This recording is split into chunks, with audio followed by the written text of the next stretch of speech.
What are you ashamed of? What are you proud of? We're going to talk about it right now.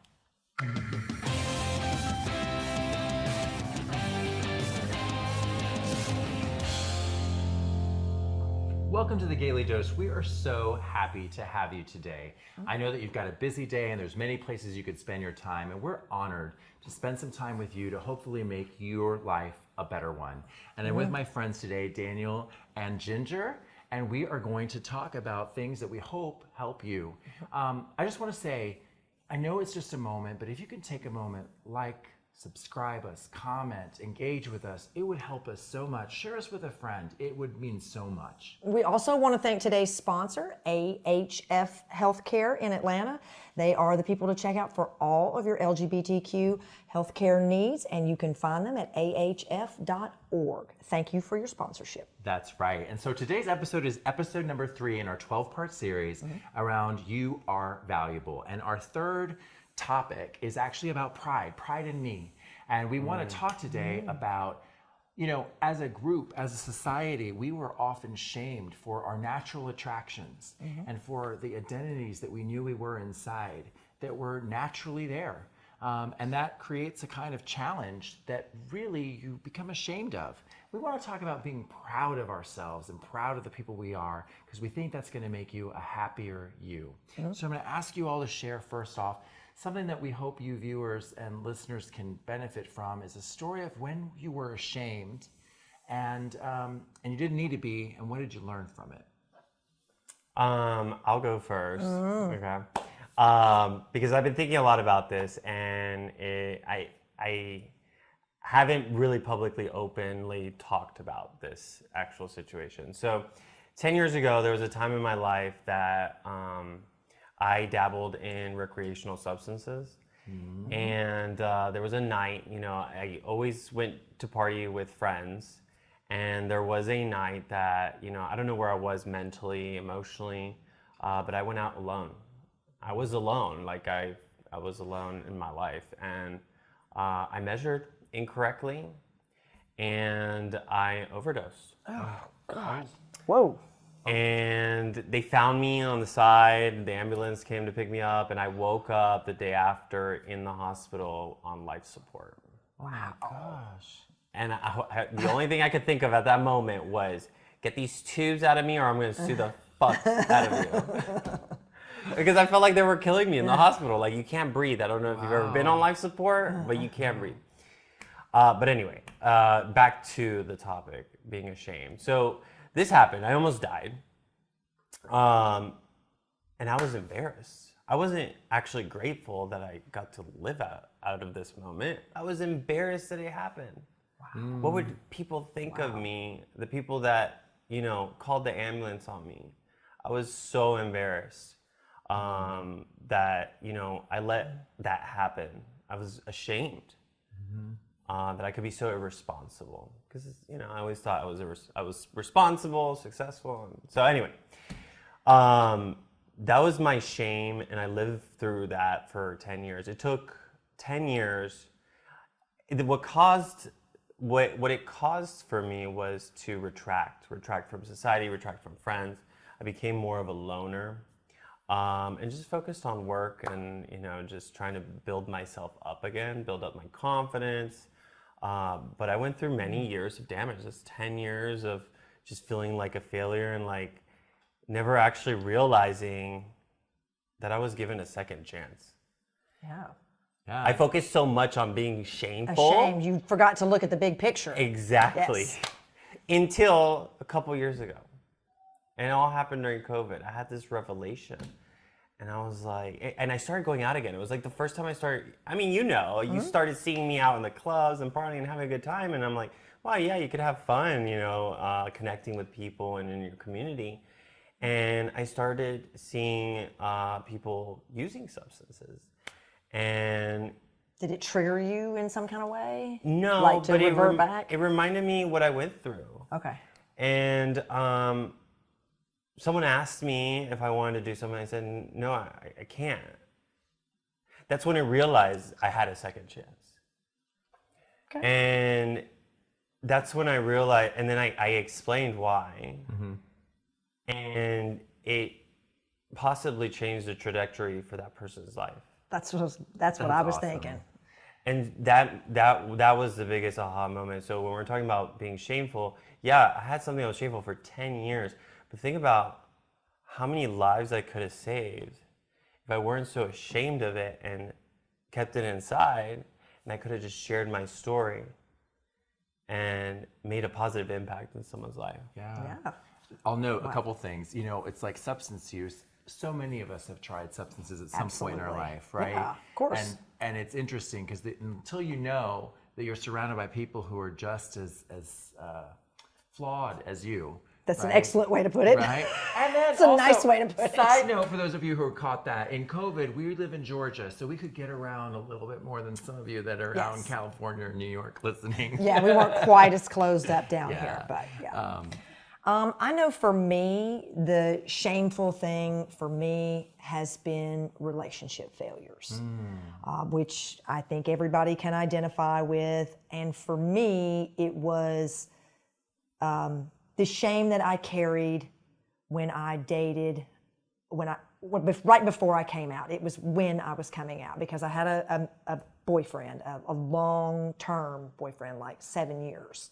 And then I broke up with him and I came out right after that. And the shame and the guilt that I felt for lying to him, lying to myself, lying to my friends, just overall feeling like a fraud all the way around, went with me through the next several relationships that I had, you know, and I wasn't able to have a healthy relationship until I was able to go back to him and apologize and just make some peace, you know, and just let him know that it wasn't because of anything that he did. It wasn't because I didn't love him. It was just, it's just not who I was, you know, and I couldn't carry that shame anymore of feeling so terrible about hurting him because I wanted to live my best life. You know what I mean? Yeah. And that was a level of shame that I carried with my friends and my parents and anybody that knew me. Like, I wouldn't talk about it. I wouldn't talk about him or what happened until I was able to go to him, apologize. He and I made peace. Yeah. And then I was able to let it go and just move on. You know, it seems like until you did that, you saw the shame created these insecurities. Absolutely. And these insecurities, you know, cause you to not, and this is very relative to what we've been talking about on our reels. You know, it doesn't allow you to be authentic. Absolutely. That's the And- whole thing. And if you aren't authentic with yourself How can you and be with authentic? others, Well, I was going to say, right? you can't be authentic with anybody else if you're not authentic with yourself to with begin yourself, with. right? And you have to be authentic with yourself to admit, like, okay, I need to put my ego aside and make amends. Yeah. It's a big person. You Yeah. think about it, what was clear in our honesty and in fear, this is fear, honesty and pride and shame, it's this fear factor, right? This fear of being known, this fear of revealing that often keeps us back. Think about 10 years or the suffering that you do, that each of us do often. And I'm telling you right now, on this side of 40, the faster you get past that shame, the faster you're going to accelerate your life, okay? And you're going to find moments to be proud instead of ashamed. I want to ask you all, from a shame perspective, what is it about being LGBTQ that makes us maybe more susceptible to shame? Do you think we are? Do you think we're just as susceptible as our allies and the straight community? No, I definitely think I think we're conditioned as the LGBTQ community. I mean, just the social framework itself conditions us for shame. I mean, from the get-go, we're conditioned to be ashamed of what we're attracted to, what we like, whatever your kink is or whatever you're into, you're taught that that's something shameful or it's taboo. And it's not. It really doesn't have, what you do in your bedroom doesn't have anything to do with the person that you are. So it's the same thing that I told my mother when I came out was, I'm the same person that I was yesterday before you knew I was a lesbian that I am today. So I just wish that society would lay off of us a little bit. Like, no, give I us agree. a break, And you man. know, it's not what you do in the bedroom. Like, I don't care if you pee on me or pee on someone. I Right, don't. whatever your what kink I care is. about is, did you treat the person poorly? Did Yes. you lie to them? Did you do something? Did you manipulate Yes. them? Did you get clean them- up? There you go. Thank you. Exactly. Of course, the important things. Any more thoughts on the shame and the LGBTQ community, Daniel? Well, you know, it's funny how you reworded that question because when you said in our community, I was thinking the human community. Shame, you know, is relevant to everyone. Our gay, lesbian, trans, bisexual, even our straight listeners. Allies, absolutely. Everyone. I think as an LGBT, a gay, growing up as gay, there was that, you know, prescribed level of shame. But, you know, there's some gays out there that are very lucky that come from very loving homes that cherish and lift them up no matter what they go through. But I think shame is rooted in our society of humans. Absolutely. Yeah. And we all go through it. There's certain status quo and norms and what you should be doing, who should be providing for who, right? In a straight marriage, right? With the husband should be bringing in the bread. Also in our Right. community, the guys that have the dad bods versus the gym guys, and like it's a dichotomy in everybody's life.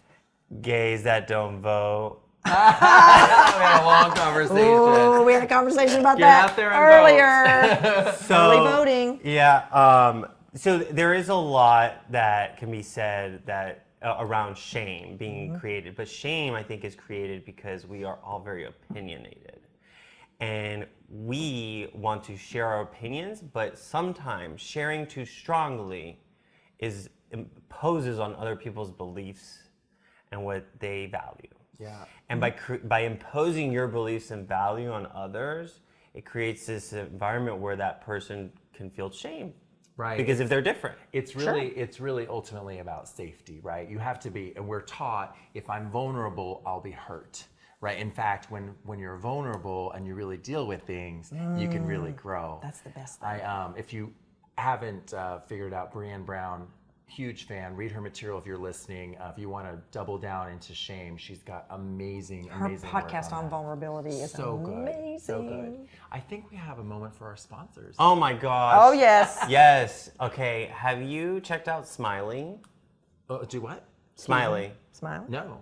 You haven't met Smiley? No. Oh my gosh. Okay. So if you go to rsandrews.com, on the top left on the website is Smiley. Super cute. It's their little mascot. Oh, their little guy. You haven't seen Yes, him? I know who you're talking about Super now. cute. Yes. You know why he's smiling? Why? Because he got his HVAC checked. It's time to get serviced. Let me tell you, so this morning I woke up, it's getting cold here in Atlanta, and it was freezing. My heater wasn't working. And I'm telling you, if you own your own property or you have the ability to do so, please check out RS Andrews at rsandrews.com. They cover Greater Atlanta region, Savannah, Hilton Head region, and they support the LGBT community. Yes, they do. Okay, they support us. But give your business to who supports your community. But then also, if you need your heating and air conditioning or electrical or plumbing, check them out. Please give them a chance. Go to rsandrews.com and go to the Contact Us button there to inquire. To check them out. There you go. And make sure you tell them that the Gaily Dose sent you. Yes, Absolutely.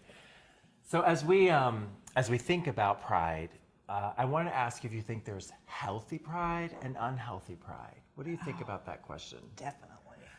So this is a funny question because if you know me at all, I am a fitness and nutrition junkie, and I'm always talking about healthy versus unhealthy. Yes. And I don't believe in healthy versus unhealthy foods, but there's healthy versus unhealthy relationships.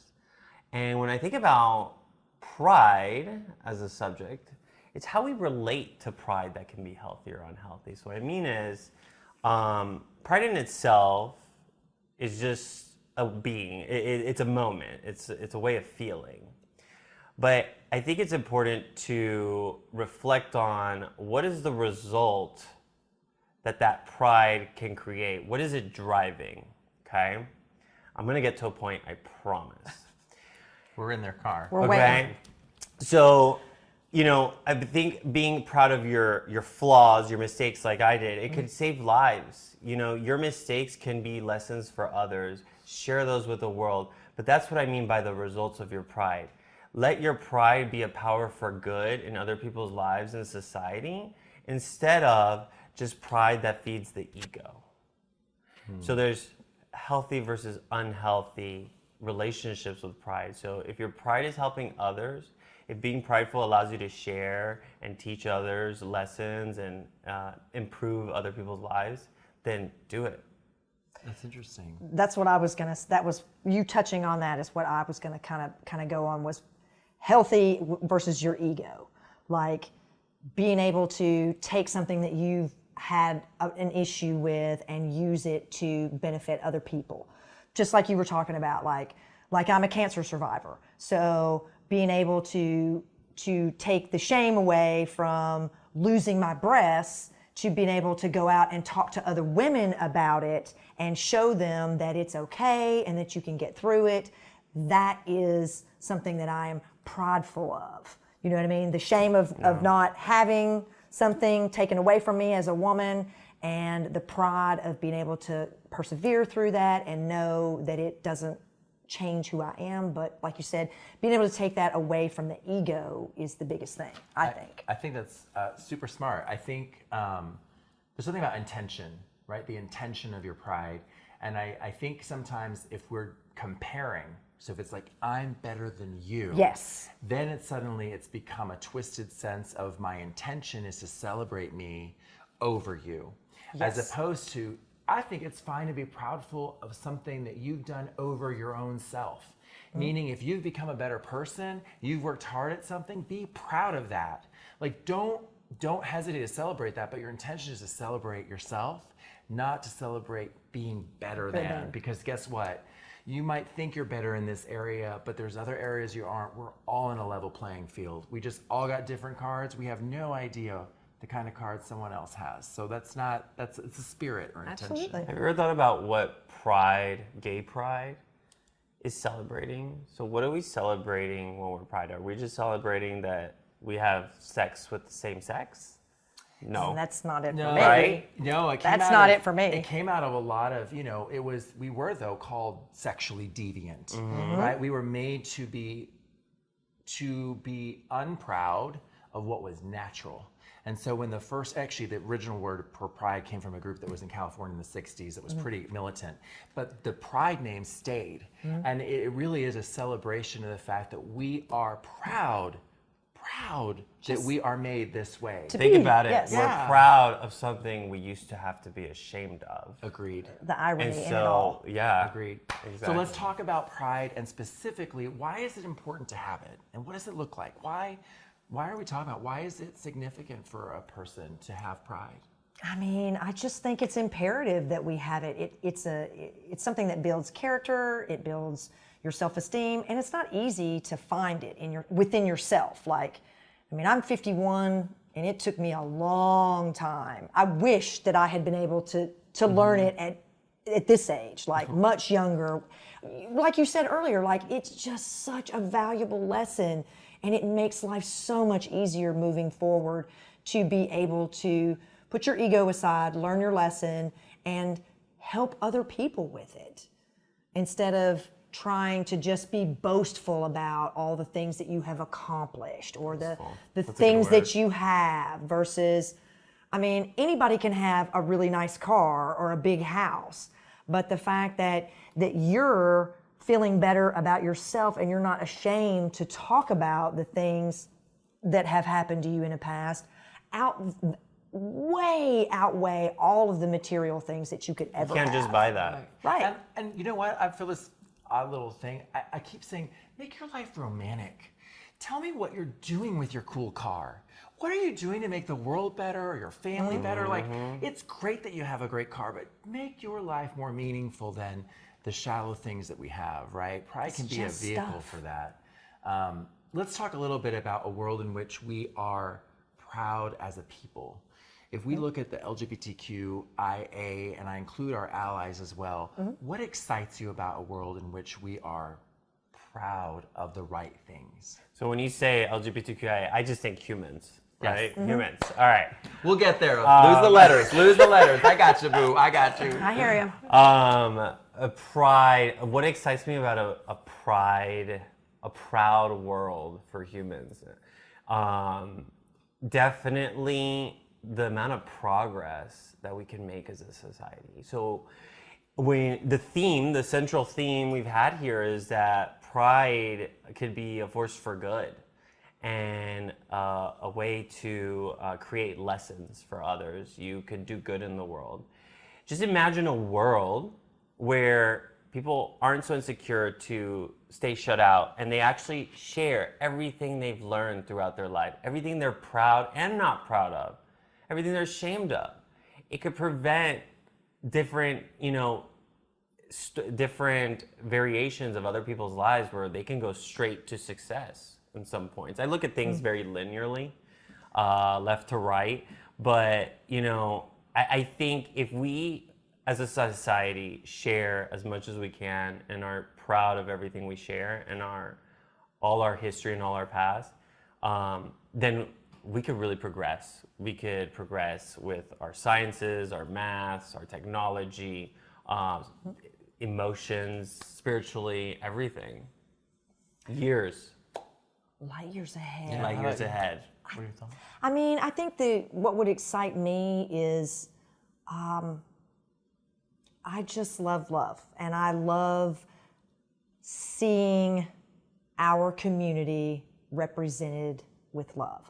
Families, gay dads, gay moms, I just love that everybody has shown this love and support for each other right now. That's what I love about it, and I hope that we're able to move forward with that instead of taking a step back. Right, and I feel like, listen, a community that all celebrates all their own victories that are truly good victories, right? You're only going to move the energy level up. You're only going to resonate at higher levels, and you're only going to seek better things as a group, right? We're going to get past this, we're going to get past this, we're going to move on to the next thing. What excites me about you, if you're listening and you're anywhere under any age, really, we have an opportunity to level up as a society. With the amount of information exchange that we have now, it is unparalleled. And that excites me about a proud, celebrating world. We have another sponsor, Ginger. You want to tell us about that? We do. We have a great sponsor, and it's framersonpeachtree.com. You can check them out. 30 years these guys have been in business doing framework for all your art, anything that you may have that you want to get framed up, go over and see Brian. He has been supporting the LGBTQ community for over 30 years. A long 30 time. years, That's man. A lot that of is money a long put towards us. time. So if you're like me and you like to collect memorabilia and stuff like that, like I have 2 or 3 autographed posters that I would love to get framed up. I'm going to go see Brian over at framersonpeachtree.com and see if I can get some stuff taken care of for Christmas coming up this year. So it's a great time to go ahead and get things started for the holiday season. It's right around the corner. So make sure you go over and see Brian. He takes good care of us and we want to send him a little love. So make sure that you tell him that the Gaily Dose sent you. Thank you, Ginger. Yes. And now it's time for our call to Kiki. Dolls everywhere unite. It's the call to Kiki. All right, so the call to Kiki is where we take a little bit of time and reflect on the conversation we had. I'm going to ask the two of you, what do you feel more strongly about from our dialogue, or what maybe did you change your mind about from what we talked about? Well, I stand by my views of pride and not letting shame hold you back. And I think I learned a lot from both your stories that I want to continue to spread that word. It was a realization I had before, but now I'm realizing that we need to continue to spread this message for sure. And so as I interact with people going forward, I definitely want to, talk about, what's been holding them back, what are they ashamed of, and we'll talk them through it. I think that your point was really impactful for me today, talking about like being ashamed to talk about something and using it for good. Like, I think moving forward, that's what I would like to try to do, as opposed to keeping things so internalized and like not wanting to share those things. Like we talked about, like being vulnerable. Like that's exactly what it is, and we should use it to help each other instead of feeling ashamed about it. So I'm gonna work on that. Yeah, I think there is a risk, but there is a gain when you take that so step out scary, there. man. It's so right? I was just scary. thinking about I'm going to go speak to a board of directors meeting tomorrow. And I want to just step in there and continue with this spirit, right? And just own who you are and not be ashamed of any part of it, and be a better person because of it. Yes. What would you do differently, or what would you do because of our dialogue on pride? Well, first I'd have to go back in a time machine. Go back about 25 years. Right? Don't you Change wish you some could? things. Yes. But right now, I don't know that I would change anything, because I would not be in the place that I'm in now if I hadn't experienced what I experienced before. So I'm going to vote that I'm going to keep moving forward. Keep moving. But I Keep would on not. trucking. Yeah. I think what I will do differently is more like going forward. I'm a coach, and I think, most of my coaching centers around sharing best practices and things that I know to work. And I think it's still doing the same thing, but now focus more on sharing my mistakes and my vulnerabilities to teach a lesson, to get the other person's buy-in, right? Because if they understand that, like, yeah, you were in their place. Sometimes when you're coaching people, you're in this level of authority where, It's intimidating exactly for the person that's being coached. Exactly, and to them, you know everything, but you're just teaching. But being vulnerable and actually showing them, look, I came from the same place you came from. I went through this journey, and being vulnerable enough to say that can just propel the amount of success that comes out of that session. Makes a huge impact on people. I love that we're talking about celebrating the great accomplishments and even celebrating the things that aren't always the greatest, but from which we've learned and from which we've been real. I think that pride is one of those things that sometimes we're even taught not to have pride. And as a community, I want you to realize that pride is so vital to the celebration and the learning that we all need. And it's more than just a parade, though we love the parade and the march that pride is.